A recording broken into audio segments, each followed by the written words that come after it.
Safety, first aid, security, aviation security सब कुछ सिखाया जाता है ताकि हम आप लोगों को एयरक्राफ्ट में जिंदा रख सकें। तो इसमें मतलब आपको कितनी टेक्निकल टर्म्स भी सिखाई जाती है? तो ये मॉरल और एथिक्स ट्रेनिंग सेशन में नहीं दिखाए जाते? बिल्कुल दिखाए जाते हैं, लेकिन मॉरल और एथिक्स का पैसा कहाँ मिलता है ट्रेनिंग में? जहाँ पर आपको पैसा ज्यादा दिखेगा वहाँ पर आपके मॉरल और एथिक्स जो होते हैं वो हट जाते हैं। तो इसी वजह से बहुत क्रू होते हैं जो बह जाते हैं। जो कॉन्सिक्वेंसेज हैं उनको खुद को तो झेलने ही पड़ते हैं, साथ में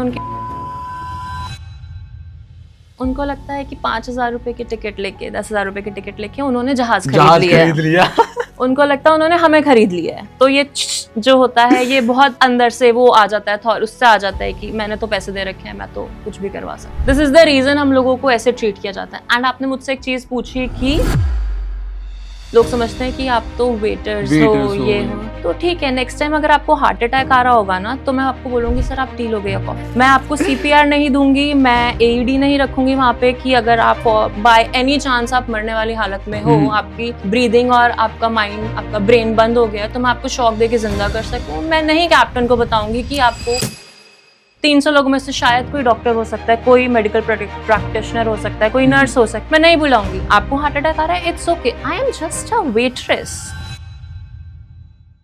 सो hello everyone, welcome to the another episode of deep dive with Riyank. आज हमारे साथ एक बहुत ही इंटरेस्टिंग पर्सनैलिटी मौजूद है, खुशहाली मैम। खुशहाली मैम, कैसे हो आप? मैं बहुत अच्छी हूँ, आप कैसे हो? बहुत अच्छा हूँ मैम, तो थैंक यू फॉर कमिंग। और आप नेक्स्ट 10 सेकंड में खुद को इंट्रोड्यूस करो कि मतलब अगर हमारे व्यूअर्स को नहीं पता कि आप कौन हो तो आप कैसे बताओगे? ओके, मेरा नाम खुशहाली है, मैं दिल्ली से बॉर्न एंड ब्रॉट अप हूँ। एक कैबिन क्रू हूँ, ऑलमोस्ट 7 साल हो गए हैं मुझे कैबिन क्रू में। एंड मैंने कॉर्पोरेट लाइफ और कैबिन क्रू लाइफ दोनों देखी है, इसीलिए मैं आज आपके पास यहाँ आई हूँ उस कहानी को सुनाने के लिए कि कैसी एक कैबिन क्रू की लाइफ होती है और कॉर्पोरेट लाइफ कैसी रहती है। ठीक है, तो मैम कैबिन क्रू की लाइफ से शुरू करते हैं। सबसे पहले मैम, आपने क्यों सोचा कि आपको एक मतलब क्रू या एविएशन वगैरह में जाना है? यार बात सोचने की नहीं है, बात ऐसी होती है कि जब आप बचपन से एयरप्लेन्स को देखकर इतने एक्साइटेड हो जाते हो ना, तो आपको लगता है कि यार कैसे जाऊं वहां पर मैं कैसे बैठ सकती हूँ उसमें। जब मैं छोटी थी तब से ही मेरे साथ ऐसा था कि जब मैं रोती थी तो मेरे पापा या तो मुझे ट्रेन दिखाने लेकर जाते थे या प्लेन दिखाने लेकर जाते थे। ऐसी कौन सी जगह है जहाँ पे दोनों चीजें दिख जाती है? रेलवे स्टेशन, ट्रेन, और प्लेन के लिए एयरपोर्ट्स लेकर जाते थे। अच्छा, दिल्ली में? हाँ। तो जब गुड़गांव वाली रोड पे बना नहीं था ना पूरा पेरीमीटर वॉल बड़ी नहीं हुई थी, तब तक आपको टेक ऑफ लैंडिंग्स देखते थे आराम से। बहुत आराम तो से। वहां से वो दिखाते थे। एंड मुझे ज्यादा एक्साइटमेंट देखने में प्लेन्स की होती थी और बाद में मैं जानबूझ के रोती थी ताकि मुझे प्लेन्स जानबूझ के दिखाए जाएं। तो धीरे धीरे वो एक्साइटमेंट बढ़ी, इंटरेस्ट बढ़ा। एंड 9-10th का टाइम था जब मैं एक्चुअली मुझे रियलाइज हुआ कि मुझे कैबिन क्रू बनना है। आपने गरम मसाला मूवी देखी होगी? हाँ, देखी है। उसमें अक्षय कुमार की 3 गर्लफ्रेंड्स होती हैं जो एयर होस्टेस होती हैं, राइट? जब वो एयरपोर्ट पे अपना अटैचा लेकर, बैग लेकर जाती थी ना, मुझे वो वाला टाइम बहुत अच्छा लगता था। I used to like back and forward करके मैं वो मोमेंट्स देखती थी जब वो बैग लेकर जा रही हैं, आ रही हैं, मुझे वो मोमेंट बहुत अच्छा लगता था। एंड देन 2016 में आई नीरजा, सॉरी बद्रीनाथ की दुल्हनिया आई थी। उस टाइम पे मैंने पूरा जो देखा, how Alia Bhatt did that training, शादी छोड़ के, सब कुछ छोड़ के शी वेंट देयर एंड उसने अपनी लाइफ बनाई। दैट वाज समथिंग जिसने मेरा एक्चुअली दिल छू लिया। एंड आई वाज लाइक ठीक है, अब तो यहीं जाना है। और उसके बाद नीरजा ने तो पेरेंट्स को डरा दिया कि नहीं नहीं नहीं नहीं, यहाँ नहीं भेज सकता हूँ मैं, यहाँ नहीं जा सकते। लेकिन मेरा मन वहीं था जाने का। तो पापा ने बोला कि देख 12th के बाद तो नहीं, लेकिन ग्रेजुएशन करने के बाद you can do whatever you want. So graduation खत्म की मैंने, जिस दिन मेरा फेयरवेल था उसी दिन मैं इंटरव्यू देने गई थी। लाइक क्लास अपना फेयरवेल छोड़कर ही इंटरव्यू देने गई थी because I was so excited for this. And then मेरा हो गया स्पाइस जेट में। I went for like 1-2 interviews दिए थे मैंने, कतार का दिया था, इंडिगो का दिया था। एंड उसके बाद स्पाइस जेट में हो गया। एंड स्पाइस जेट से ही ट्रेनिंग शुरू हो गई। जो वो 2.5 महीने की ट्रेनिंग थी, that was the best time of my life. आज भी मैं याद करती हूँ उस ट्रेनिंग को और मुझे लगता है कि मेरी लाइफ की बहुत अच्छी चीज़ें मैंने उस ट्रेनिंग में सीखी हैं। तो मैम अपना आपका ट्रेनिंग सेशन के बारे में बात करेंगे कि आपका वो 2.5 महीने का सफ़र कैसा रहा था? वो 2.5 महीने का सफ़र सबसे मुश्किल और सबसे अच्छा था, क्योंकि सबको लगता है कि कैबिन क्रू की एक ग्लैमरस जॉब होती हाँ। है, आप घूमते हो, यहाँ ट्रैवल करते हो, बहुत ट्रैवलिंग पर्क्स मिलते हैं, कभी इस देश में हो, कभी उस देश में हो, कभी यहाँ ट्रैवल कर रहे हो, कभी वहाँ, तो सबको लगता है कि ये तो बहुत ग्लैमरस और बहुत अच्छी लाइफ है, कोई भी कर सकता है ये, but it's not like that, कोई भी नहीं कर सकता है। हमारी 2.5 से 3 महीने की ट्रेनिंग होती है जिसमें हमें safety, first aid, security, aviation security सब कुछ सिखाया जाता है ताकि हम आप लोगों को एयरक्राफ्ट में जिंदा रख सकें। तो इसमें मतलब आपको कितनी टेक्निकल टर्म्स भी सिखाई जाती है कि एज मतलब अगर मतलब पायलट को अगर कुछ हो जाए तो मतलब आपको कितना पता होता है प्लेन के बारे में? हम लोग प्लेन उड़ा नहीं सकते क्योंकि प्लेन उड़ाने के लिए आपको कम से कम 1 करोड़ रुपया चाहिए पायलट बनने के लिए। उसके बाद आप प्लेन उड़ा सकते हो। हमारे पास इतनी टेक्निकल नॉलेज होती है कि हमारा पैसेंजर्स के साथ का ज़्यादा मतलब होता है, तो पैसेंजर्स को ज़िंदा रखने के लिए जितनी चीज़ें इंपॉर्टेंट हैं हमें वो चाहिए होती हैं, जैसे ऑक्सीजन कितनी चाहिए एयरक्राफ्ट में, और बाकी के इमरजेंसी इक्विपमेंट्स कितने हो सकते हैं। अगर 200 पैसेंजर्स ट्रैवल कर रहे हैं तो उस एयरक्राफ्ट में कितने फायर एक्सटिंग्विशर्स होंगे, कितने ऑक्सीजन बॉटल्स होंगे, कितने फर्स्ट एड किट्स होंगे, कितने मेडिकल किट्स होंगे, ये सब चीज़ें हमारे पास इंपॉर्टेंट होती हैं। बाकी अगर इन केस जैसे 2 पायलट्स हैं, उनमें से एक इनकैपेसिटेट हो जाता है, बेहोश हो जाता है, फूड पॉइजनिंग हो जाती है किसी वजह से, तो हम लोगों को एक चेकलिस्ट रीड करनी होती है विद द कैप्टन और with the other first officer, ताकि हम लोग नियरेस्ट एयरपोर्ट पे प्लेन लैंड करवा सकें। हमारा काम सिर्फ उस कैप्टन को सपोर्ट देना होता है, उसके साथ इक्वल बैलेंस बनाना होता है कि कौन सा ऑल्टीट्यूड, कौन सा एटीट्यूड एयरक्राफ्ट का है, क्योंकि दोनों तरफ से आपको वो चीज़ बैलेंस करनी होती है। तो ये काम हमारा होता है। तो मैम नेक्स्ट क्वेश्चन मेरा ये है आपसे कि जब आप प्लेन पे होते हो 35,000 फीट पे होते हो, तो how do you manage your time zone? क्योंकि आप अभी इंडिया में हो, फिर आप कुछ घंटे बाद दुबई या मतलब बहुत सारे आप कंट्रीज में ट्रैवल करते हो, तो हाउ डू यू मैनेज? और ऊपर नीचे में मतलब रो के हमसे करना पड़ता है, बिल्कुल करते हैं। हम लोगों को ऐसा नहीं है कि सिखाया जाता है, विद टाइम बॉडी उस चीज़ के यूज टू हो जाती है। ऐसा नहीं है कि आपको, जैसे आपने फ्लाइंग शुरू करी तो सीधा ही आपको एक ऐसी टाइम जोन में भेज देंगे जहाँ से यहाँ पर दिन हो रहा है और वहाँ पर रात ही हो रही है। और अगर यहाँ पर दिन और वहाँ पर रात है तो आपको उतना रेस्ट टाइम मिलता है, रेस्ट पीरियड आपको उतना मिलता है ताकि आपकी बॉडी उस नॉर्मल टाइम फ्रेम में वापस आ सके। तो आपके पास नेक्स्ट फ्लाइट आती है, उससे पहले नहीं होती, अदरवाइज बॉडी पे इतना ज़्यादा इफेक्ट हो जाएगा, बॉडी इतनी ज़्यादा डिटेरियोरेट होने लग जाएगी कि आप फिर फ्लाई नहीं कर पाओगे। इस वजह से बहुत सारे क्रू फ्लाइंग छोड़ देते हैं क्योंकि हेल्थ इश्यूज बहुत ज़्यादा आ जाते हैं। ये डार्क सर्कल्स ऐसे थोड़े ना हुए हैं इसी वजह से तो होते हैं, क्योंकि 17-17, 20-20 घंटे की फ्लाइट्स आपको एक स्ट्रेच में करनी होती हैं, एंड 17 घंटे की तो सिर्फ फ्लाइट है, उससे 2 घंटे पहले आपको एयरपोर्ट पहुंचना होता है, लैंड होने के 2 घंटे बाद, 3 घंटे बाद आप एयरपोर्ट पहुंचते हो। कितनी बार तो ऐसा होता है होटल्स जाने के बाद रूम्स अवेलेबल नहीं होते, you have to wait for the rooms to be available for you. 1 घंटा 2 घंटा वहाँ पर आपको वेट करना पड़ता है। तो बहुत ही ज़्यादा डायनामिक और रिगरस लाइफस्टाइल है, but best life ever, trust me. बिल्कुल। सो जैसे आपने कहा कि आप लोगों को वेट करना पड़ता है, तो एयरपोर्ट्स पे आपको कोई वीआईपी ट्रीटमेंट्स नहीं मिलता? मतलब कुछ मूवीज़ में और मैंने देखा है कि डायरेक्ट भेज देते कि आप तो कैबिन हो तो आप चले जाओ। हाँ, वीआईपी ट्रीटमेंट नहीं होता है वो, जस्ट बिकॉज हम लोग यूनिफॉर्म में होते हैं तो यूनिफॉर्म को प्रायोरिटी दी जाती है। ठीक है। अगर हम यहाँ से न्यूयॉर्क या किसी और देश में लैंड हो रहे हैं, हमारे बैग्स उसी सेम पैसेंजर कन्वेयर बेल्ट पे आते हैं जिस पे पैसेंजर्स के आते हैं, हमें वहीं वेट करना पड़ता है। सिर्फ इंडिया में ऐसा होता है कि आपको क्रू को थोड़ी ज़्यादा प्रायोरिटी मिल जाती है क्योंकि यूनिफॉर्म है। बाहर सब लोगों को सेम ही उधर से जाना पड़ता है, सेम ही पैसेज होते हैं, बस थोड़ा सा डिफरेंट होता है, दैट्स इट, ज़्यादा कुछ डिफरेंस नहीं होता। हमें तो छोटू बना के रखा जाता है अकॉर्डिंग टू पैसेंजर्स। बाकी जो कंपनीज होती हैं, they know how dynamic our lifestyle is. हम लोग कितना ट्रेनिंग के बाद, कितनी चीज़ें सीखने के बाद इस यूनिफॉर्म में आते हैं, उस यूनिफॉर्म को पहनने के बाद हमारी कितनी रिस्पॉन्सिबिलिटीज़ चेंज हो जाती हैं। हमें भूलना पड़ता है कि हम लोग कौन हैं, and we have to be the face of the company. उसके बाद हमें आगे बढ़ना पड़ता है, 10 चीज़ें दिमाग में रखकर सोचकर किसी से बात करनी पड़ती है। तो एयरपोर्ट पे आपको उतनी प्रायोरिटी नहीं मिलती है, लेकिन बहुत कम, because people outside India are little bit more civic, they have more True. civic sense. True. So नहीं कोई दिक्कत नहीं, कोई ठीक दिक्कत नहीं, स्टार्टिंग में डिस्क्लेमर डाल दी। so they know कि यूनिफॉर्म की क्या इम्पोर्टेंस होती है, तो वो खुद ही आपको इम्पोर्टेंस देते हैं एज लाइक शिवलरी आप बोल सकते हो, रिस्पेक्ट बोल सकते हो, वो चीज़ ज़्यादा कुछ इम्पोर्टेंस नहीं दी जाती है हम लोगों को। ठीक है मैम, अब थोड़ा सा कंट्रोवर्शियल चलते हैं। तो सबसे पहली चीज़ कि मूवीज़ में जो जैसे अभी क्रू और तस्कर जैसी वेब सीरीज़ मूवीज़ आई है, उसके अंदर दिखाया जाता है कि कैबिन कहीं ना कहीं इसका पार्ट होता है फॉर स्मगलिंग एंड ऑल। तो ये चीज़ ट्रू है या फिर सिर्फ दिखाने के लिए है? अभी 2 दिन पहले ही अबू धाबी से इंडिया लैंड हुई है फ्लाइट जिसमें गोल्ड आया है इंडिगो की, क्रू के थ्रू। बट कैबिन बहुत बड़ी स्पेस भी नहीं है और बहुत छोटी स्पेस भी नहीं है।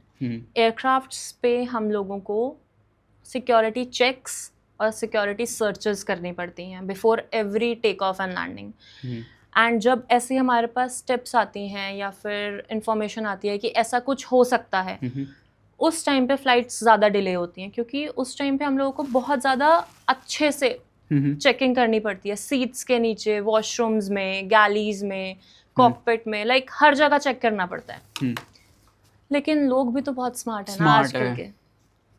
कितने इंसिडेंट्स हो चुके हैं ऑलरेडी, उन सबको मद्देनज़र रखते हुए भी, उन सबको दिमाग में रखते हुए भी नई नई जगह मिल जाती हैं लोगों को सोना छुपाने की या तस्करी करने की।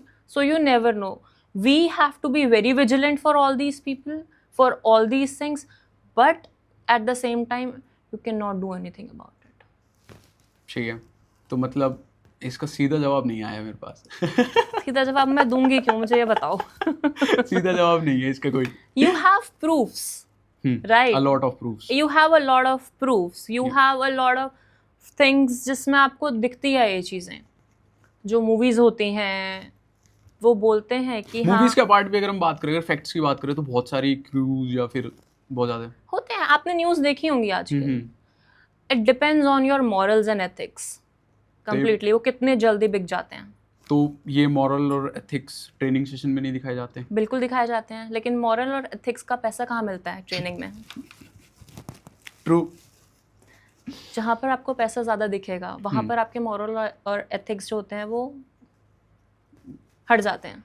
सही बात है। तो इसी वजह से बहुत क्रू होते हैं जो बह जाते हैं, और इसका जो कॉन्सिक्वेंसेस हैं उनको खुद को तो झेलना ही पड़ते हैं, साथ में उनकी फैमिली को और उनके सारे रिलेटिव्स को जो उनको जानते हैं, दोस्तों को, सबको झेलने पड़ते हैं, क्योंकि आपकी एक गलती आपकी नौकरी खा सकती है। ट्रू। आप कहीं भी जॉब नहीं कर पाओगे दोबारा। कितने लोगों की तो ड्रीम जॉब होती है, जैसे मेरी, it's a dream job for me. I will never do anything in my life ऐसा जिससे कि इस पे कुछ बात आए, मेरी इस जॉब पे कुछ बात आए। लोग करते हैं फिर भी ये चीज़ें, और इन चीज़ों की वजह से ही पेरेंट्स बोलते हैं कि नहीं, हम नहीं चाहते कि तुम इस प्रोफेशन में जाओ। एक बात मैम आपने कही कि हमें तो लोग छोटू समझते हैं। बिल्कुल।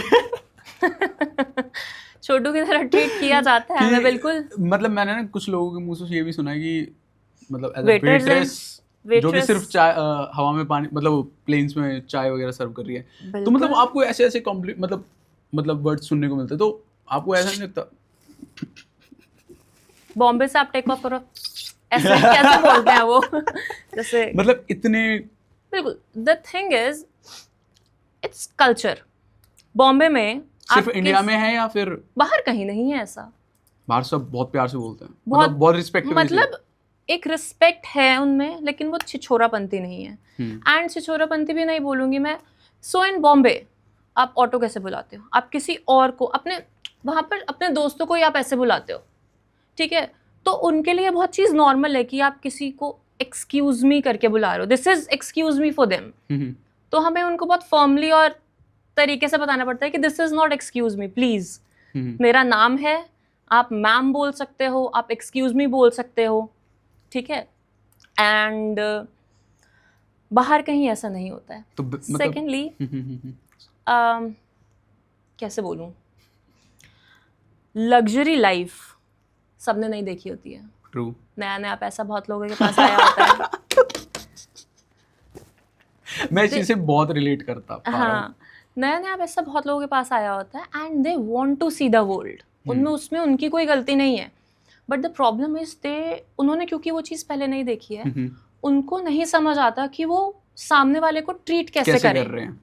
उनको ये चीज़, क्योंकि जैसे वो घर पे किसी से बात करते हैं, जैसे वो अपने गांव में, अपने शहर में, अपने दोस्तों से जैसे बात करते हैं, उनको लगता है कि हमें यहाँ पर भी तो ये नॉर्मल ही है ना चीज़। ऐसे मैं किसी को ऐसे करके बुलाऊं तो मैं अपने सिटी में भी ऐसे ही बुलाता हूँ, यहाँ पर भी बुला सकता हूँ। दे डोंट नो इट। यही दिक्कत आती है। और उनको लगता है कि 5,000 रुपए की टिकट लेके, 10,000 रुपए की टिकट लेके उन्होंने जहाज खरीद लिया। उनको लगता है उन्होंने हमें खरीद लिया है। तो ये जो होता है, ये बहुत अंदर से वो आ जाता है, थॉट उससे आ जाता है कि मैंने तो पैसे दे रखे हैं, मैं तो कुछ भी करवा सकता हूँ। दिस इज द रीजन हम लोगों को ऐसे ट्रीट किया जाता है। एंड आपने मुझसे एक चीज़ पूछी कि लोग समझते हैं कि आप तो वेटर्स हो, ये हो, तो ठीक है, नेक्स्ट टाइम अगर आपको हार्ट अटैक आ रहा होगा ना, तो मैं आपको बोलूँगी सर आप टी लोगे या कॉफ़ी।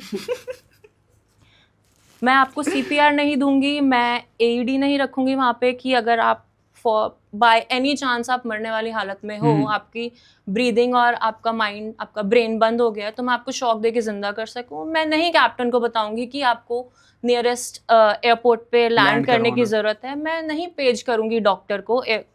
300 लोगों में से शायद कोई डॉक्टर हो सकता है, कोई मेडिकल प्रैक्टिशनर हो सकता है, कोई नर्स हो सकती है, मैं नहीं बुलाऊंगी। आपको हार्ट अटैक आ रहा है, it's okay, I am just a waitress. आप बताइए आपको टी चाहिए या कॉफ़ी चाहिए विद 1 शुगर और 2 शुगर्स। बहुत टेढ़ा जवाब है ये। मजा आ रहा है पॉडकास्ट में। हम लोगों की 2.5 महीने की ट्रेनिंग होती है, जिसमें हम लोगों को 10 से 15 दिन फर्स्ट एड सिखाया जाता है। ठीक है। आपको खांसी किस लिए हो रही है, अगर आपको सांस नहीं आ रही है, को हार्ट अटैक आ रहा है, आपको आपका ब्रेन काम करना बंद कर गया है, आपको कुछ भी हो गया, आप इमरजेंसी लैंडिंग की वजह से, किसी भी सिचुएशन की वजह से आपका हाथ टूट गया, पैर टूट गया, आपका पेट खराब हो गया, कुछ भी हो गया, उस सब का इलाज है हमारे पास। Service is a secondary thing in aviation. वो तो इसलिए हम लोगों ने इंट्रोड्यूस करी है एविएशन में, ताकि 10 घंटे की फ्लाइट बोरिंग ना हो जाए। ट्रू। इस वजह से कोई भूखा ना मर जाए। लाइक कितने लोगों को शुगर होती है, डायबिटिक पेशेंट्स होते हैं जिनको ज़रूरत होती है खाने की। हो सकता है वो अपना खाना लेकर नहीं चल रहे, हो सकता है लेकर चल रहे हैं, बट फ्लाइट में उनको सूट करेगा नहीं करेगा। It totally depends, right. तो खाना रखना भी ज़रूरी है, सर्विस करनी भी ज़रूरी है, ताकि लोग बोर ना हो जाएं। हमारा मेन मकसद हमारा मेन मकसद है कि हम लोग पैसेंजर्स की सेफ्टी को प्रायोरिटी दें, उनको जिंदा रखें। Because if you know, I think you don't know, I will tell you. I think हाँ, there was a flight like long back, 1900s की बात है। हाँ, फिर तो कहाँ ही पता होगी। हाँ, कि देयर वाज अ फ्लाइट जब एयर प्रेशर फ्लाइट में अचानक कम हो गया था and everybody slept to death. Okay. तो ये सब चीज़ों के लिए हमें ट्रेनिंग दी जाती है। इतने सारे इंसिडेंट्स और सिचुएशंस हुए हैं जो उन 2.5 महीनों में हम लोगों को सिखाए जाते हैं, बताए जाते हैं कि देखो ऐसा ऐसा हुआ था। इन सबको आपको कंसिडर करने के बाद सर्विस करनी है, ये चाय कॉफ़ी देनी है, जो कि आजकल कभी कभी होती भी नहीं है फ्लाइट पे। भाई क्रेजी यार। अच्छा, एक एलिगेशन और लगता है केविन ग्रुप पे कि आप लगाइए मैं नहीं लगाया कि डिले के भी बहुत सारे रीजंस होते हैं कि फ्लाइट डिलेज हो रही है, तो वो आपके कारण से, मतलब केविन के कारण से हो रही है। तो इस चीज़ को आप कैसे मतलब वो करते हो? बहुत सारी सिचुएशंस होती हैं। आपने टिकट खरीदी है, आपको ट्रैवल करना है, आपकी फ्लाइट डिले हो गई है, आप किसको गालियाँ दोगे? लाइक किसको सुनाओगे? जो उस कंपनी का मतलब फेस होगा। फेस होगा। ठीक है, फेस में कौन दिख रहा है आपको? क्रू यूनिफॉर्म में। सो पहली चीज हमें ही सुनना पड़ता है सब कुछ, ठीक है। दूसरा रीजन फॉर डिलेज, हम लोग अंदर बैठ के चिल नहीं कर रहे हैं कि अभी हमारा मन नहीं है टेक ऑफ करवाने का, तो हम ना थोड़ी देर में टेक ऑफ करवाते हैं, ठीक है। कैप्टन को थोड़ी सी नींद आ रही है तो वो आधे घंटे का नैप ले ले तो पैसेंजर्स तो ऑलरेडी एसी में बैठे हुए एयरपोर्ट में, है ना। ऐसा नहीं होता है। देयर आर मेनी थिंग्स, जैसे कभी बॉम्ब थ्रेट आ गया, कभी फ्यूलिंग का इशू आ गया, कभी कभी जैसे आपने तस्करी की बात करी, हमें कोई टिप मिले कि हमें एयरक्राफ्ट की सर्च और चेक दोनों करना है। So search and check are things जो आपको बहुत ज़्यादा डिटेल्ड उसमें करना होता है। एक एक सीट पॉकेट चेक करनी होती है, सारे कुशन, सीट के कुशन हटाकर आपको चेक करने होते हैं, ओवरहेड बिन्स चेक करने होते हैं। देयर आर प्लेसेस जहाँ पर आपका माइंड सोच भी नहीं सकता कि चीज़ें छुपाई जा सकती हैं, आपको वहाँ भी चेक करना होता है। वॉशरूम में, कमोड के नीचे, आप नॉर्मली नहीं सोचोगे कि यार मैं क्यों हाथ लगाऊं वहाँ पर, बट आपको देखना पड़ता है। डस्टबिन के अंदर आपको डस्टबिन खोलकर हम लोगों को देखना पड़ता है कि वहाँ पर कुछ है तो नहीं।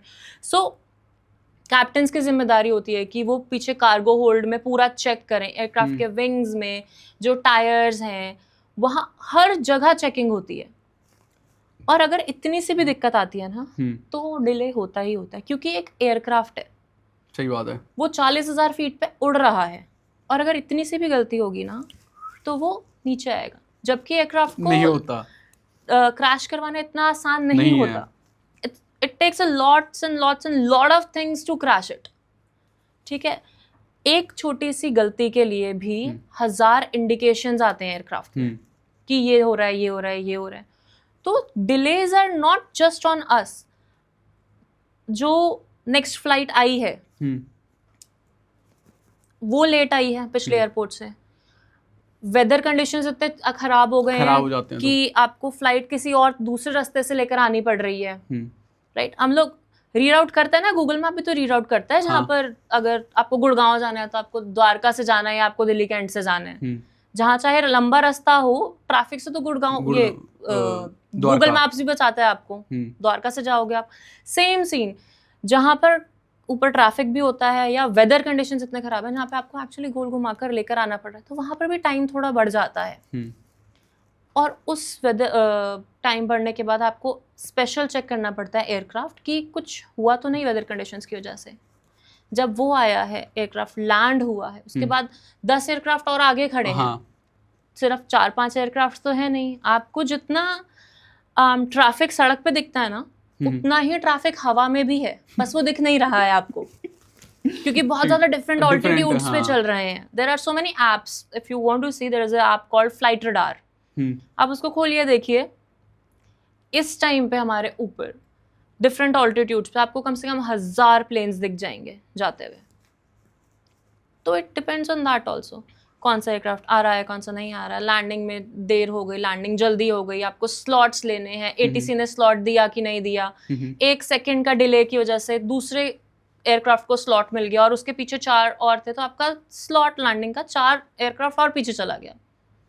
तो डिलेज होते हैं, बट पैसेंजर्स नहीं समझते हैं कि ये डिलेज क्यों हो रहे हैं। उनको लगता है कि हमारी वजह से, हम लोग शायद अंदर बैठ के चाय कॉफी चिल कर रहे हैं हम लोग टेक ऑफ नहीं करना चाहते हैं। तो ये रीजंस होते हैं। बाकी एक इंसिडेंट छोटा सा बताऊंगी। अभी रिसेंटली मैंने एक फ्लाइट करी थी एंड फ्यूलिंग इश्यूज की वजह से फ्लाइट 5 आवर्स डिले थी, ठीक है। हम लोग लैंड हुए, passengers were there already at the airport for 5 hours. Fuelling फिर भी नहीं हुई थी क्योंकि पेमेंट इश्यूज कुछ चल रहे थे। अच्छा, वहाँ भी ये चीज़ें चलती हैं? बिल्कुल चलती हैं। अभी वॉर की वजह से फ्यूल प्राइसेस कितने बढ़ गए हैं, राइट। इसलिए तो एविएशन की इतनी बेचारी खराब हालत हो गई है। तो वहाँ पर और 2 घंटे बाद पेमेंट हुई है, जिसकी वजह से हमने पैसेंजर्स फिर बोर्ड करवा दिए। फ्यूलिंग हो गई, पेमेंट हो गया, पैसेंजर्स बोर्ड करवा दिया। बट टेक ऑफ से पहले एक लास्ट चेक एयर पायलट करता है कि ओके फाइनल चेक करता हूँ, एयरक्राफ्ट का बाहर से कोई दिक्कत तो नहीं, 5 घंटे से एयरक्राफ्ट ऑन ग्राउंड था, कहीं कुछ दिक्कत तो नहीं आई। तो उसने चेक किया and there was something at the wings पे कुछ इशू था, कुछ डेंट कुछ था, एक इतना बड़ा डेंट था जिसकी वजह से एयरफॉइल चेंज हो सकता है। हवा विंग के नीचे से कैसे जा रही है हम्म, उसमें चेंजेस आ सकते हैं, जिसकी वजह से टेक ऑफ लैंडिंग में दिक्कत आ सकती है। अब आप बताओ, क्या कैप्टन टेक ऑफ करेगा ऐसे सिचुएशन के नहीं। साथ? क्या उसको करना चाहिए? बिल्कुल भी नहीं। अब आप बताओ, डिले होगा तो एक्सेप्ट करोगे या फिर राम भरोसे टेक ऑफ कर लें? नहीं नहीं नहीं भाई, हम तो डिले एक्सेप्ट करेंगे। एग्जैक्टली। तो पैसेंजर्स धरने पे बैठ गए वाह। कि ऐसे कैसे हो सकता है, तुम्हें पहले नहीं पता लगता है। बट यू नेवर नो, आपको अपनी लाइफ का नहीं पता आगे क्या होगा। क्या होगा। और there is somebody who is actually taking care of it, कि आपकी लाइफ के साथ आगे कुछ हो ना जाए। मेरी रिस्पॉन्सिबिलिटी है कि मैं अपनी तरफ से तो अपनी रिस्पॉन्सिबिलिटी तो पूरी करूं, और उसने वो रिस्पॉन्सिबिलिटी पूरी करी ये देखकर कि एयरक्राफ्ट टेक ऑफ नहीं कर सकता, तो उसने टेक ऑफ नहीं किया और सारा ब्लेम हम लोगों पर, क्रू पे। एंड जिस होटल में कंपनी ने पैसेंजर्स को रुकवाया उसी में हमें भी रुकवा दिया। तो वो और क्रेजी था। बट फिर हम लोग जितना जल्दी हो सके वहां से निकल गए, कि वहां पे तो हमने गालियां सुनी ही हैं। डील करना बहुत मुश्किल हो जाता है ऐसी सिचुएशन में। हाँ, और इंडिया में तो वैसे भी इंडिया में हो जाता है, ज्यादा दिक्कत हो जाती है, बिकॉज वही बात आ जाती है कि 5,000 की टिकट दे के खरीदी है भाई। हाँ, ऐसे कैसे तुम लोग टेक ऑफ नहीं करवा रहे हो? इतना बड़ा जहाज है, तुम टेक ऑफ कैसे नहीं करवा सकते हो?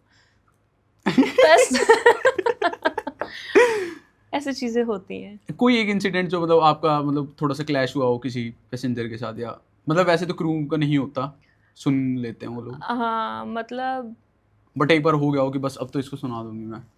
सुनाया नहीं है मैंने, बच गया था वो पैसेंजर पिटते पिटते। ओके। क्योंकि उसने टच कर दिया था।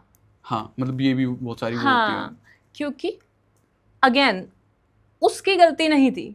क्यों? क्योंकि जहाँ से वो आया था वहाँ पर हाथ लगाकर बुलाना इज नॉर्मल, बट उसको ये नहीं पता था कि हाथ कहाँ लगाना है।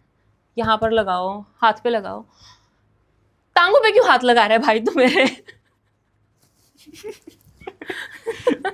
क्यों क्यों क्यों?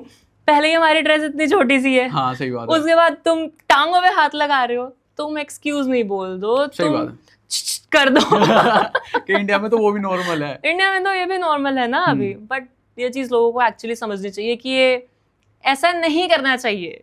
हम कोई चलते फिरते ऐसे कोई जानवर नहीं है यार। सड़क पे चलते जानवर को बुलाते हो ऐसे आपको नहीं करना चाहिए। ट्रीट नहीं करना चाहिए, बिल्कुल ऐसे ट्रीट नहीं करना चाहिए। पढ़े लिखे लोग हैं यार, से कहीं से उठ के थोड़ा ना आते हैं। अच्छा खासा मैंने MBA कर रखी है, मेरे पास वेडिंग प्लानिंग का कोर्स है, मैंने अच्छी खासी पढ़ाई कर रखी है यार। मेरे लिए उसके बाद ये मिलता है। हाँ, मेरे लिए बिल्कुल एक्सेप्टेबल नहीं है। But still I have to be very calm and composed and very poised कि एक्सक्यूज मी, प्लीज औकात में रहिए। ऐसा आप नहीं कर सकते हैं। Please stay in your limits. क्या चाहिए आपको? आप बोल देते हो? तमीज से तो बोलना ही पड़ता है ना। okay. कि मत करो, मेरा नाम है। आप क्या अपनी बेटी को भी ऐसे ही बुलाओगे?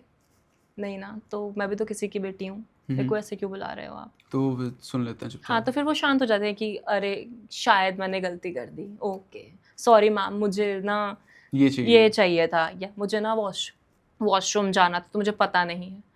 तो ठीक है, आप उठिए, तमीज से मुझसे पूछिए। I am there for your help, for your assistance. हम लोग आप ही के लिए वहां पर है ना। ट्रू। तो आप हमसे ही पूछोगे। अगर आपने चाहे 10 बार फ्लाई कर लिया, चाहे 50 बार, 50,000 बार फ्लाई कर लिया, देयर आर मेनी पैसेंजर्स जिन्होंने हमसे ज्यादा फ्लाई कर रखा होता है, but still they don't know how to treat अस।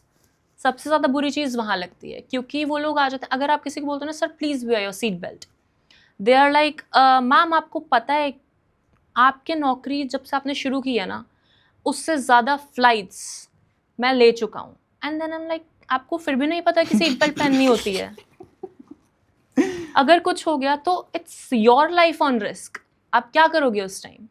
सही बात है। इतने टर्बुलेंस वाले सिचुएशंस होते हैं कि पैसेंजर्स को चोट लग जाती है, फ्रैक्चर्स हो जाते हैं, जस्ट बिकॉज उन्होंने सीट बेल्ट नहीं लगा रखी। जितने छोटे एयरक्राफ्ट्स हैं, ATRs हैं, Q400s हैं, प्रोपेलर्स वाले जो एयरक्राफ्ट्स हैं, उसकी हाइट छोटी होती है अंदर बैठ के, और आप बैठे भी होते हो, और अगर टर्बुलेंस ज्यादा तेज होगी और अगर आपने सीट बेल्ट नहीं लगा, सीट बेल्ट आपको आपकी सीट के साथ रखती है, अगर आपने वो सीट बेल्ट नहीं लगा रखी तो आप ऊपर ओवरहेड बिन पे आपका सिर लग सकता है। I was coming from I think Bombay और गोवा समवेयर, एंड वहाँ पर एक पैसेंजर ने रिसेंटली हेयर ट्रांसप्लांट करवाया था। तो आपको पता होगा कि कैसे छोटे छोटे नीडलिंग होती है जिस वजह से ब्लीडिंग हल्की हल्की होती रहती है।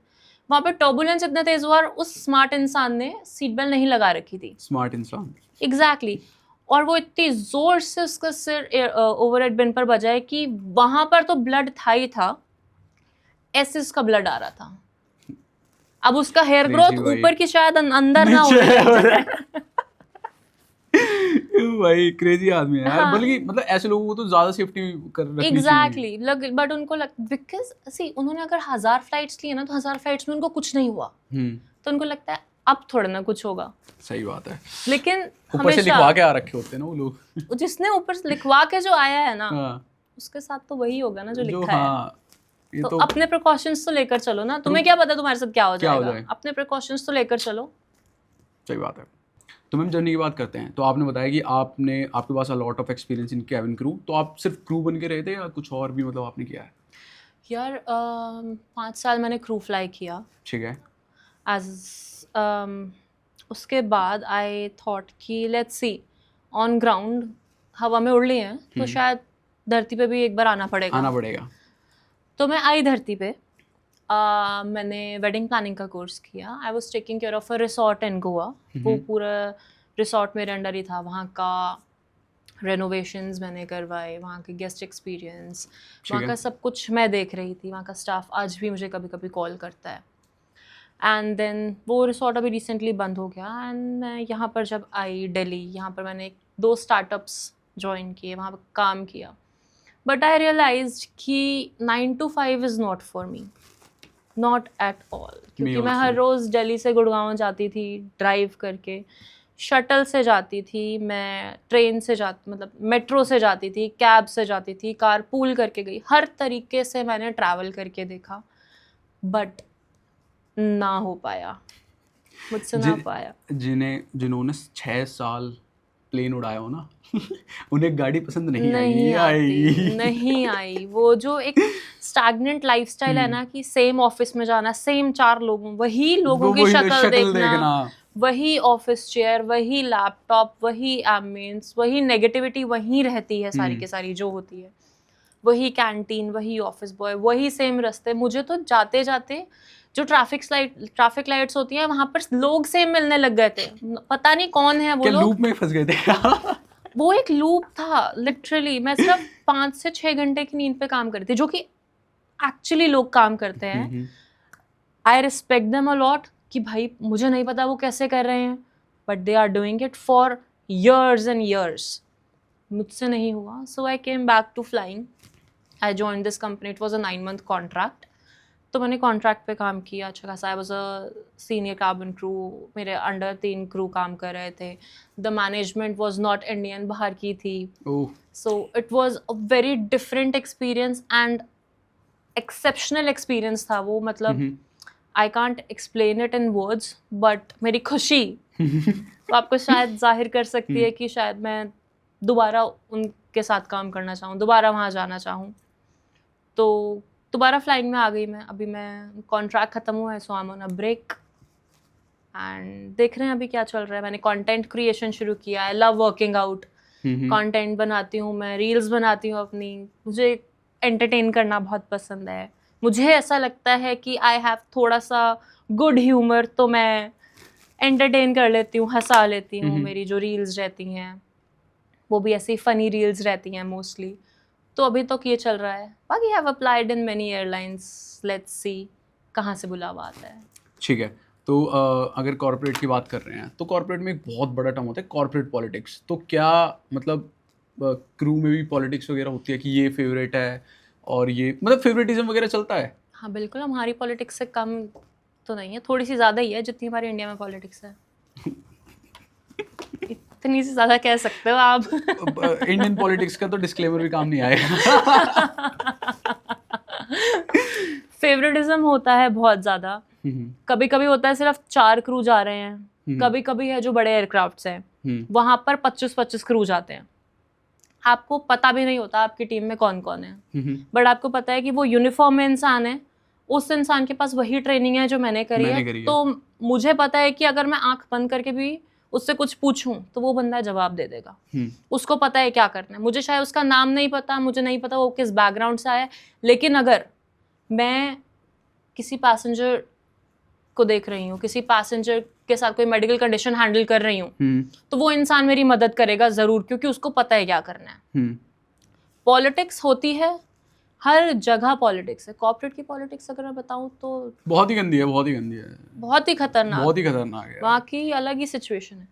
पॉलिटिक्स है हर जगह, बट आप मैनेज कैसे करते हो उस चीज़ में, अपनी पहचान कैसे बना रहे हो ना, कि लोगों को पता है कि आप शायद इन चीज़ों में नहीं फंसोगे, इन चीज़ों से दूर ही रहो तो ज़्यादा अच्छा है। तो मैं भी ऐसे ऐसे कर कर निकल गई हूँ हर जगह से, बट पॉलिटिक्स तो ज़रूर है।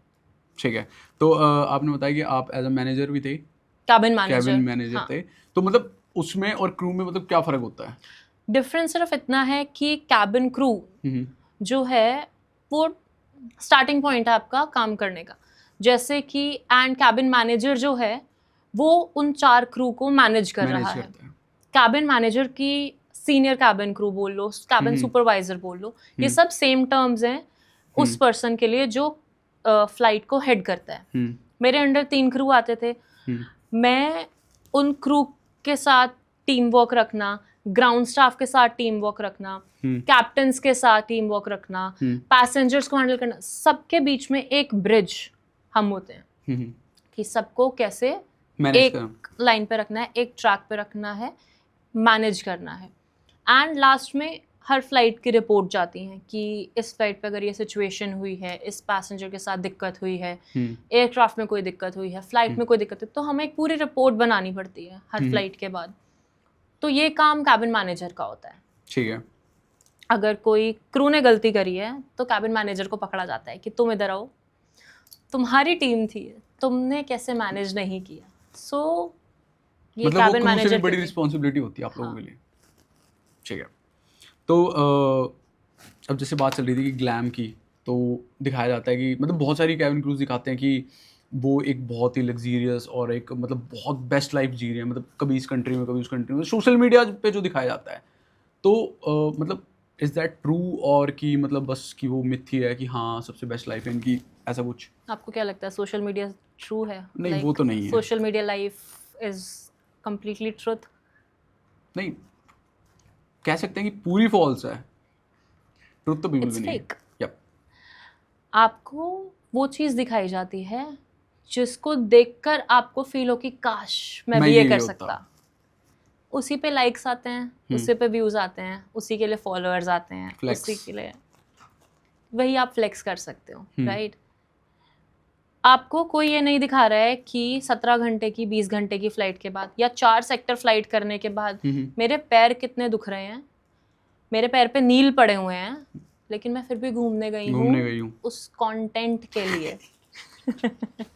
मुझे कितनी खुशी हो रही है वहाँ घूमने की, ये आपको कोई नहीं बता रहा है। वो आपको सिर्फ दिख रहा है कि ओ माय गॉड आज तो ये न्यूयॉर्क में है, टाइम स्क्वायर में है, अच्छा एक वैंकूवर में है, आज इटली में है, मिलान में है, ओ वाओ ये तो इतना घूम रही है, इसकी तो लाइफ कितनी अच्छी है। आपको नहीं पता कितनी गालियां वो पैसेंजर से खाती है। आपको नहीं पता, आपको नहीं पता उसकी फैमिली बैकग्राउंड कैसा है। शायद दैट इज अ ट्रॉमा जो उससे निकलने की कोशिश कर रही है। वो शायद उसका ब्रेकअप हुआ है जिससे वो कोशिश कर रही है कि फ्लाइट तो करूँ और मैं घूमती रहूँ, बस मुझे डिस्ट्रैक्शन मिल जाए। Right, this is how it is. Social media is fake, of course it is fake, we all know that. वहाँ पर वही चीज वही बिकता है जो दिखता है, राइट? वही चीज है जो देख रहे हो आप, उस पर आपको व्यूज आ रहे हैं, फॉलोअर्स आ रहे हैं, लोग देख रहे हैं, तो उसी से खुशी मिल जाती है। तो ग्लैमरस लाइफ है बट उतनी नहीं जितनी आपको लगती दिखाई जाती है, जितनी दिखाई जाती है।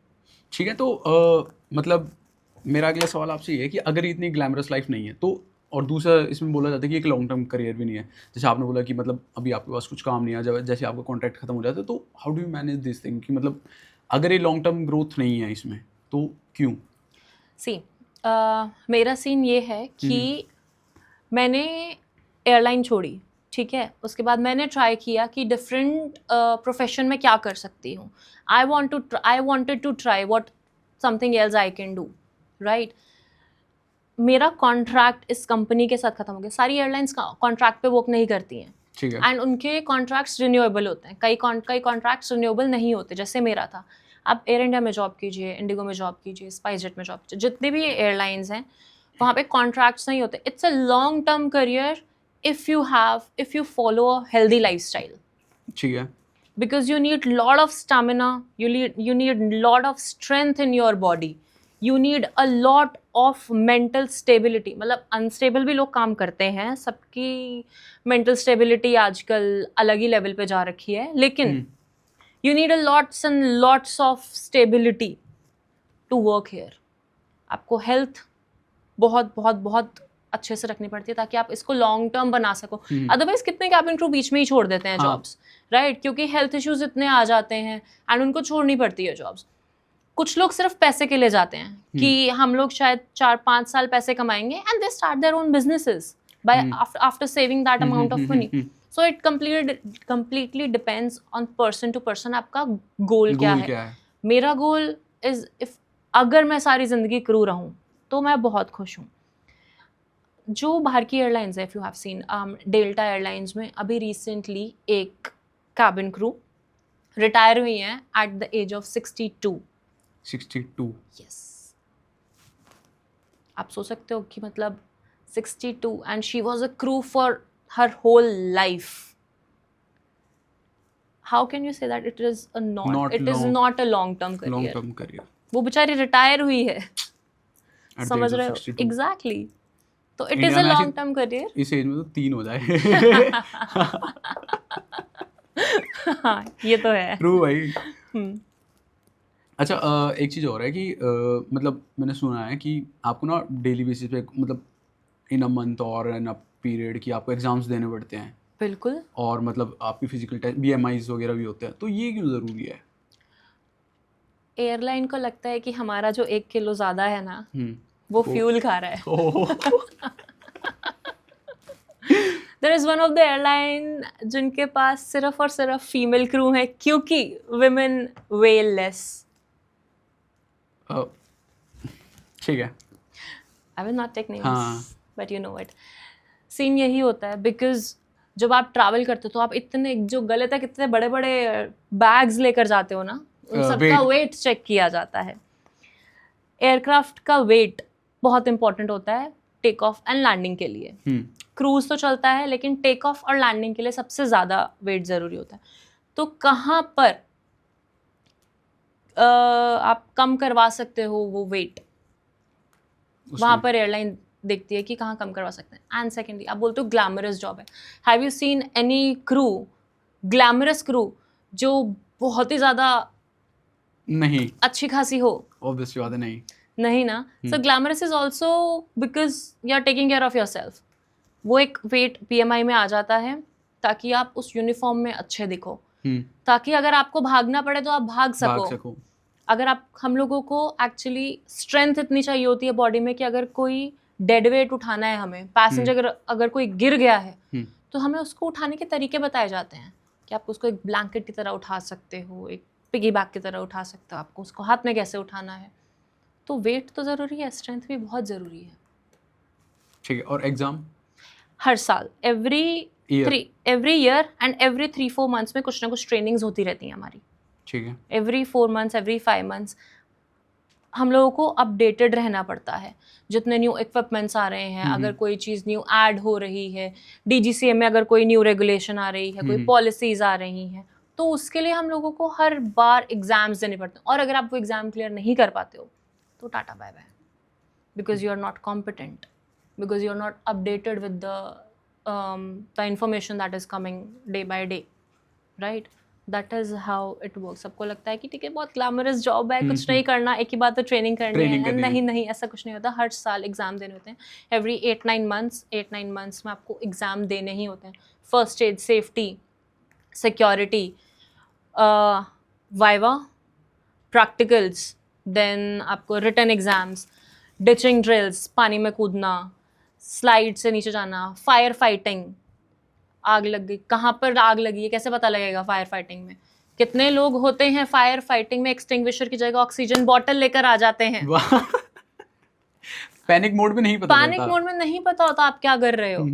इसी चीज को वो एक बार की सिचुएशन के लिए कि आप वो एक बार की सिचुएशन हैंडल कर लो, इसके लिए आपको अगेन हर साल ट्रेनिंग दी जाती है ताकि आप कहीं गलती ना करो, क्योंकि सारी 50 पैसेंजर्स की जिम्मेदारी एक क्रू पे होती है। 1 क्रू 50 पैसेंजर्स, उन 50 पैसेंजर्स को अगर कुछ भी हुआ तो वो हम पे नाम आता है कि ओके यू वर रिस्पॉन्सिबल, आपने क्यों नहीं देखी ये चीज, आप क्यों हैंडल नहीं कर पाए, आपको तो इतनी ट्रेनिंग दी गई है। That's how things work here. Glamorous job ही नहीं है सिर्फ। आपने अभी इसमें एक टर्म मेंशन की DGCA, ये क्या होती है? Directorate general of civil aviation. ठीक है।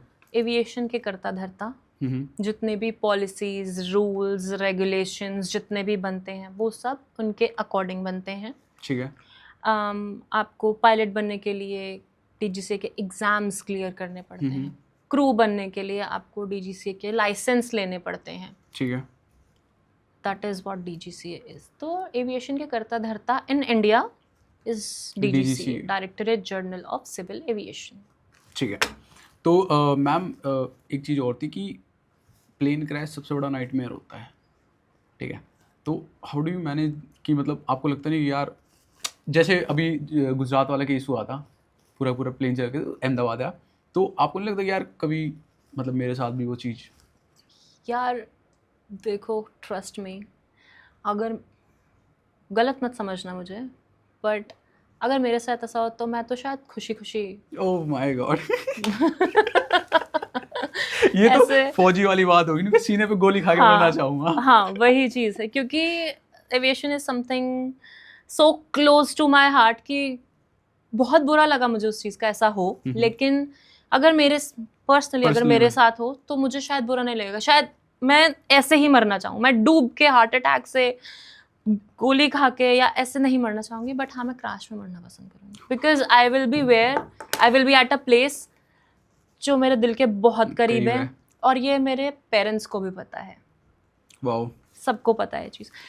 एयरक्राफ्ट का क्रैश होना इज़ नॉट वेरी इजी, जैसे मैंने आपको पहले ही बताया, एक छोटी सी गलती मतलब एक छोटी सी डिफ़ॉल्ट के लिए थाउजेंड्स ऑफ इंडिकेशंस आते हैं एयरक्राफ्ट में। इंजन का अगर पंखा जो है वो धीरे चल रहा है तो उसके 1000 इंडिकेशंस आएंगे अंदर, डोर बंद नहीं हुआ है प्रॉपर्ली, उसके 1000 इंडिकेशंस आते हैं। तो इतने इंडिकेशंस आने के बाद जो लिखवा के आया है ना कि ऐसे ही जाना है, वो बेचारा ऐसे ही जाएगा, और जिसकी नहीं होगी वो अकेला बच जाएगा, जैसे अहमदाबाद वाले केस में बचा था। एग्जैक्टली। जो नहीं लिखवा के आया वो शायद गया होगा चाय वाय पीने। मैं नहीं लिखवाऊंगा आज, I will not accept my death today. वही चीज़ है। सो क्रैश होना इतना आसान नहीं होता। I will simply put it like this, crash होना इतना आसान नहीं होता। एक इंजन अगर खराब हो जाए तो दूसरे इंजन पे आप लैंड करा सकते हो। अगर दोनों इंजन भी खराब हो जाए ना, उसके बाद भी आप ग्लाइड करके एयरक्राफ्ट को लैंड करवा सकते हो, उसके बाद भी सब बच जाएंगे। 90 सेकेंड्स में हम लोगों को एयरक्राफ्ट खाली इवैक्यूएट करवाना होता है। 90 सेकेंड्स में यूजिंग ऑल द डोर्स, जितने भी डोर्स होते हैं, कुछ इमरजेंसी एग्जिट्स भी होते हैं, वो खोलने के बाद हम लोगों को जस्ट 90 सेकेंड्स, कितने होते हैं 90 सेकेंड्स? सवा मिनट, 1.5 मिनट, ठीक है, 1.5 मिनट। उस 1.5 मिनट में आपको पूरा का पूरा जहाज खाली करवाना होता है। तो ट्रेनिंग हम लोगों को अच्छी खासी दी जाती है। अगर क्रैश भी हो जाए उसके बाद भी बचने के चांसेस होते हैं, लेकिन अगर क्रैश ऐसा हुआ है कि नोज डाउन या पानी में चले गए हो आप, तो कुछ नहीं कर सकते, फिर तो कुछ नहीं कर सकते।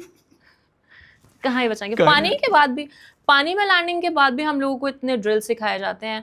स्विमिंग हम लोगों को आनी चाहिए। हम लोगों को बताया जाता है कि अगर आप आउट ऑफ नोवेयर एक लाइक ओशन में आप बीच में फंस गए हो तो आप बुलाओगे कैसे किसी को? कोई तो है नहीं वहाँ पर। हम लोगों को बताया जाता है कि वहाँ पे जो एयरक्राफ्ट के जो सीट्स हैं उनको कैसे यूज़ कर सकते हो। जो स्लाइड्स होती हैं उसको आप एक फ्लोटिंग डिवाइस की तरह कैसे यूज़ कर सकते हो, आप कौन सा पानी को आप कैसे एक्चुअली यूज़ कर सकते हो Use कर पीने सकते हो। के लिए।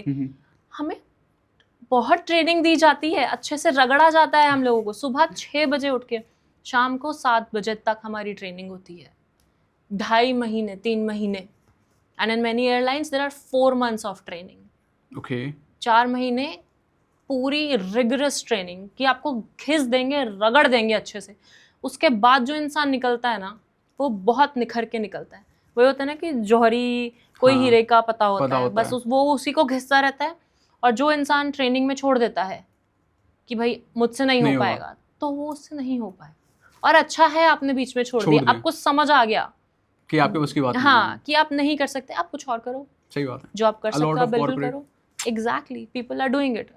मैंने किया 6 महीने कॉर्पोरेट, मेरा तो मेरे पास तो शब्द नहीं है बताने के लिए। मेरे पास भी नहीं है। मेरे मैंने बेचारे भी सिर्फ 2 महीने की इंटर्नशिप करी थी। मेरा वो एक्सपीरियंस लाइफ का सबसे बेकार एक्सपीरियंस है। समझ और रही हूँ।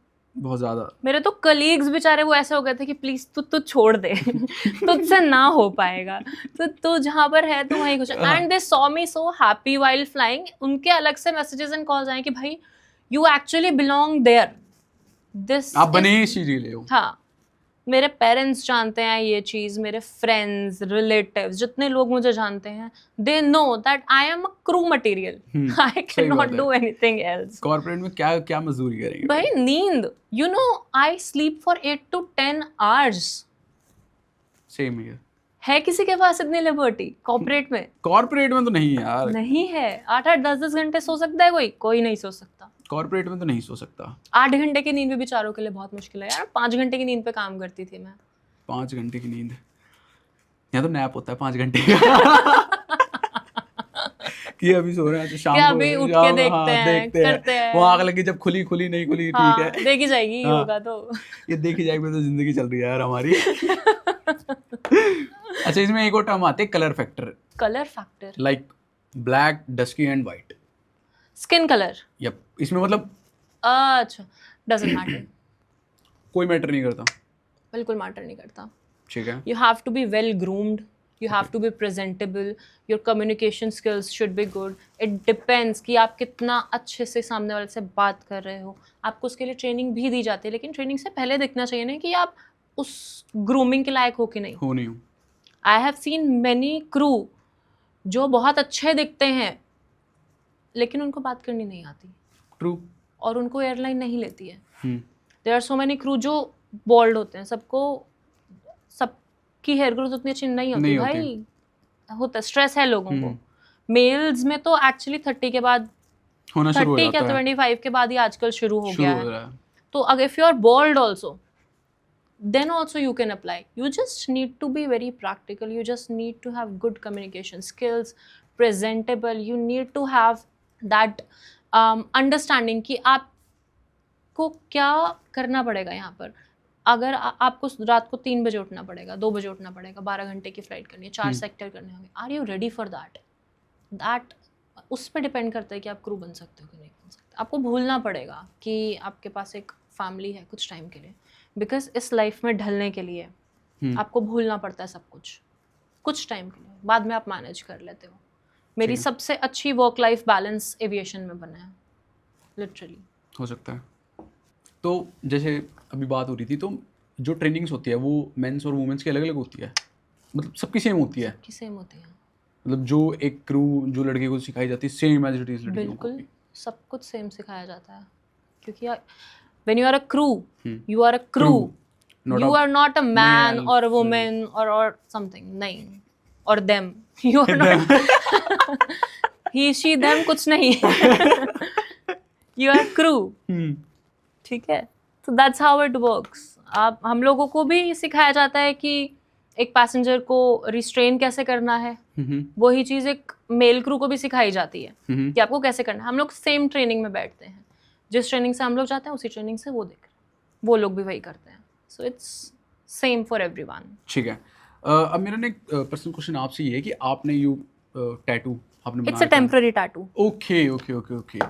क्योंकि टैटू तो is not tattoos allowed, tattoos allowed नहीं होते हैं जो विजिबल हो। जो विजिबल हो। यूनिफॉर्म पे आपके टैटूज विजिबल नहीं होने चाहिए, but there are many airlines जो कहते हैं कि टैटू इज हराम, राइट? तो आपको बिल्कुल नहीं होना चाहिए टैटू आपकी बॉडी पे, only then you like can. Arab countries, yes, in many Middle East airlines, they do not allow tattoo. tattoos, but there are many airlines जो actually बोलती हैं आप मुंह पे भी टैटू बनवा लो, we don't have any problem with that. तो ma'am जैसे आपने बताया कि आप क्रू से उस पे कॉर्पोरेट लाइफ में आपने स्विच किया, तो आपका एक्सपीरियंस कैसा रहा था कॉर्पोरेट लाइफ का? It is difficult. I know. It is difficult because cabin crew life, सबको लगता है कि cabin crew तो कुछ भी करते हैं, नाम हमारा बहुत बदनाम है, एलिगेशंस, ठीक है, वन ऑफ द एलिगेशंस, नाम हमारा बहुत बदनाम है उन चीज़ों में, इसलिए लोगों को लगता है कि ओके विद डिफरेंट प्रोफाइल्स आपको जॉब ऑफर्स आते हैं कि do you want to be a PA और do you want to be a executive assistant to the MD, you have to travel with them.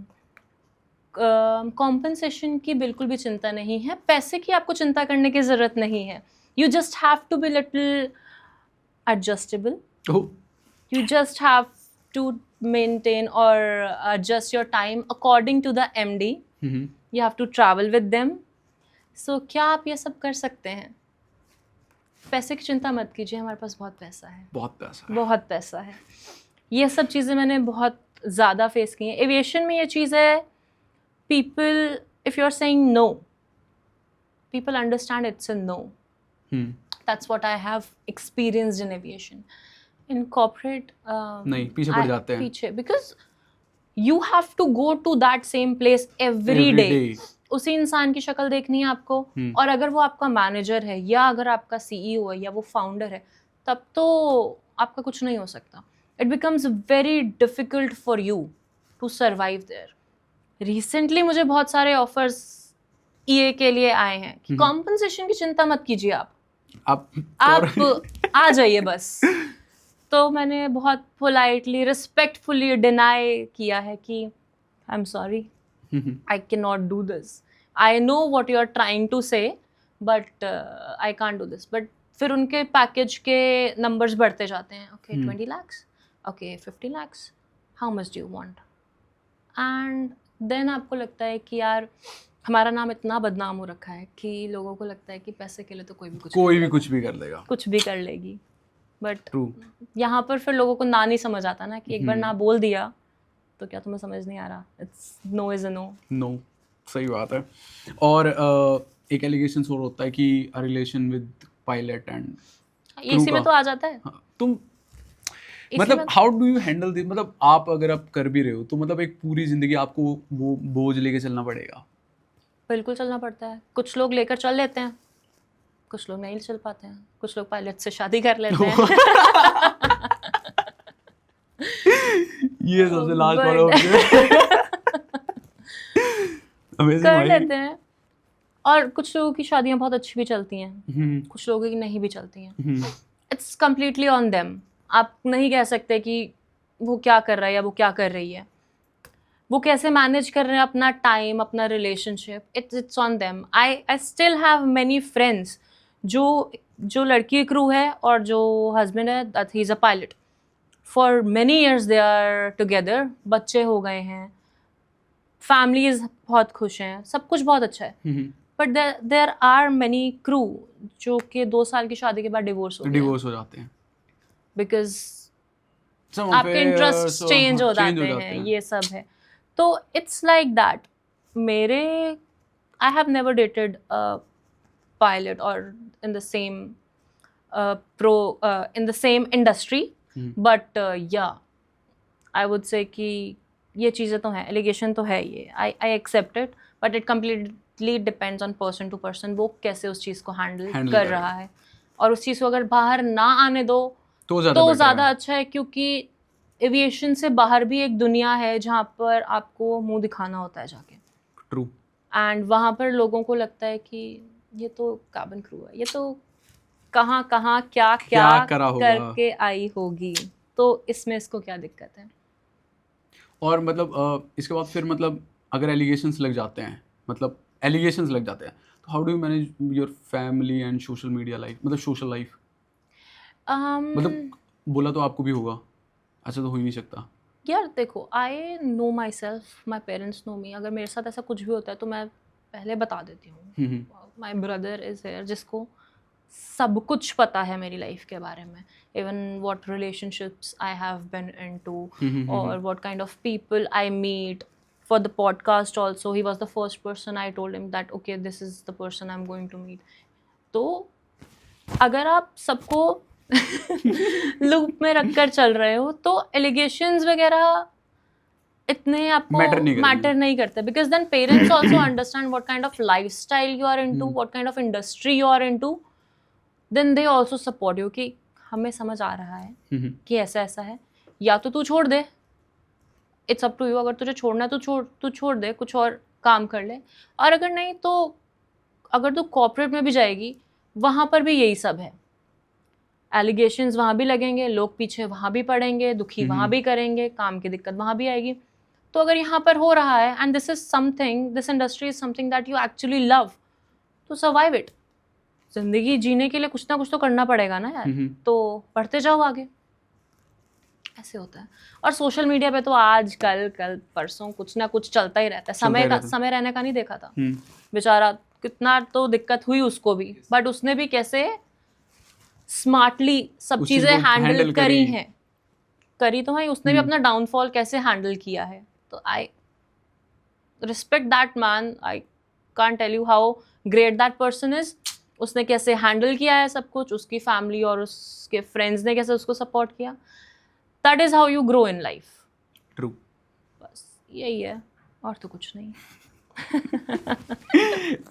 अच्छा, एक ऐसा सीक्रेट जो मतलब लोगों को नहीं पता केविन क्रू के बारे में, मतलब बहुत मतलब कह सकते कि ये तो कुछ नया ही आ गया, ऐसी कोई बात?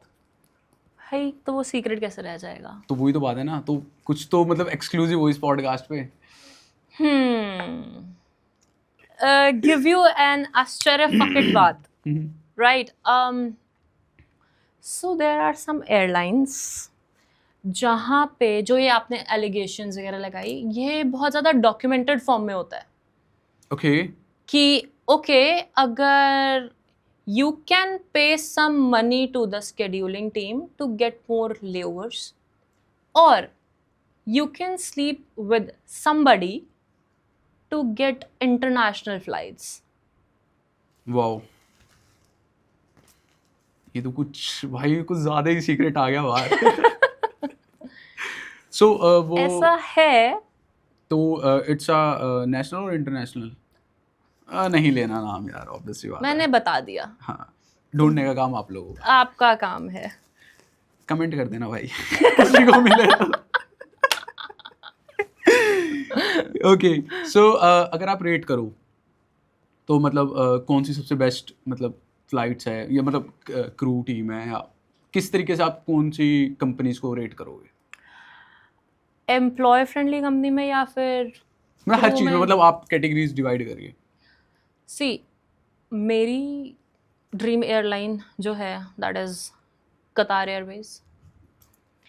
उनका क्रू मैंने इतना ज़्यादा पॉइज्ड देखा है, उनके एम्प्लॉय फ्रेंडली हैं वो लोग बहुत ज़्यादा, सेक्टर्स उनके बहुत अच्छे हैं, they actually give a fuck about their employees कि ओके मेरे एम्प्लॉय को कोई दिक्कत हुई है, they should be taken care of. Okay, ठीक है। And then there are many airlines जिनके एयरक्राफ्ट्स बहुत अच्छे हैं, जैसे एतिहाद। Etihad has the most beautiful aircrafts and the uniform. Oh my god, I just love the uniform of Etihad Airways. And recently अभी एक new airline आ रही है, Riyadh Airways. Riyadh. So it's a Middle East. Yes, it's from Riyadh and based Riyadh ही है उसका. The uniform is and the aircrafts are in purple color. Wow. Like it's so beautiful कि आप ऐसे you will be mesmerized. आप ऐसे देखोगे ना, आपको ऐसे बस देखते ही रह जाओगे कि oh my god क्या बढ़िया एयरक्राफ्ट्स हैं। एयरक्राफ्ट्स अंदर से बहुत सुंदर हैं, मोर लाइक वो और अच्छा सर्विसेज प्रोवाइड करते हैं, ट्रेनिंग उनकी ज़्यादा अच्छी है, they are more employee friendly. मतलब that is one airline that I want to go to. I wish हो जाए. Hope so. Let's see, hope so. Fingers crossed. Yep. तो मैम एक रैपिड फायर हो जाए आपके साथ. ठीक है जी. ठीक है. सो सबसे पहला, टी और coffee during a flight. Black coffee. Domestic और इंटरनेशनल फ्लाइट. International flight. ठीक है. Favourite layover city. New York. Red eye flight या early morning flight. Red eye flight. Everybody is sleeping. Most used phrase on board. Welcome on board. Welcome. Most memorable passenger. He is still a friend of mine. Okay. ठीक है. Favourite airline मील. SpiceJet का इडली सांभर और biryani. Okay. ठीक है. Best part of being cabin crew. I can sleep for 8 to 10 hours. वाह. और same चीज, hardest part of being a cabin crew. Dynamic lifestyle. Okay. कि लाइक भाग दौड़ बहुत है, रिगरस ट्रेनिंग, ये वो बहुत कुछ है, स्पॉन्टेनियस है बहुत सब कुछ. दैट इज ठीक है. हील्स और sneakers of duty. Sneakers. Very comfy भाई. ठीक है. तो ऐसी एक ड्रीम डेस्टिनेशन जो आपने अभी तक विजिट नहीं करी है. ऑस्ट्रेलिया. ओके. मतलब ऑस्ट्रेलिया या मतलब उसका कोई पार्ट. ऑस्ट्रेलिया. मेरा भाई सिडनी में है and I really want to go there. I have heard कि वहाँ पर इतने सारे बीचेस हैं, बहुत सारे. इतने बीचेस हैं कि अगर आप 3 से 5 साल अगर आप हर रोज एक नए बीच पे जाओ ना, तो भी वो बीचेस नहीं खत्म होंगे. सो आई वांट टू गो वो देयर. चारों तरफ पानी से घिरा हुआ है. कंट्री कॉन्टिनेंट दोनों है यार वो. एग्जैक्टली. वैसे न्यूजीलैंड भी काफ़ी अच्छा है. हाँ. तो मैम इस पॉडकास्ट को हम यहाँ पे ख़त्म करते हैं. जी. Thank you so much for coming. और बहुत मज़ा आया आपके साथ Thank you बात so करके. much. होप आप अपना समय दोबारा हमें जल्दी दो. बिल्कुल. और आपने जिस चीज़ में अप्लाई कर रखा है, आपका नए नए बड़े बड़े कॉन्ट्रैक्ट साइन हो जाए. अगर कॉन्ट्रैक्ट साइन हो जाता है तो हम फिर लेओवर पे मिलेंगे.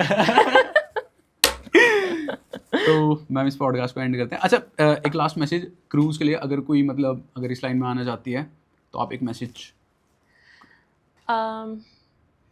See, it's a very very very beautiful life जो एक क्रू की होती है, लेकिन स्टिल आपको थोड़ा भूलना पड़ेगा कि आपको सोना है, आपकी एक फैमिली है, आपके बॉयफ्रेंड है, गर्लफ्रेंड है.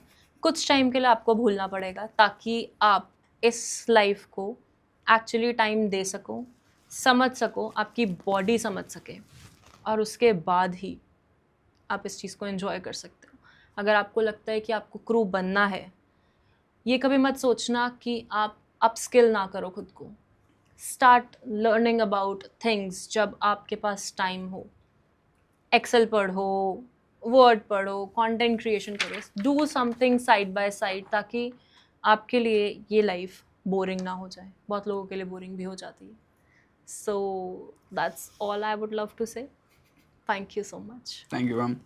सो इस पॉडकास्ट को ख़त्म करते हैं.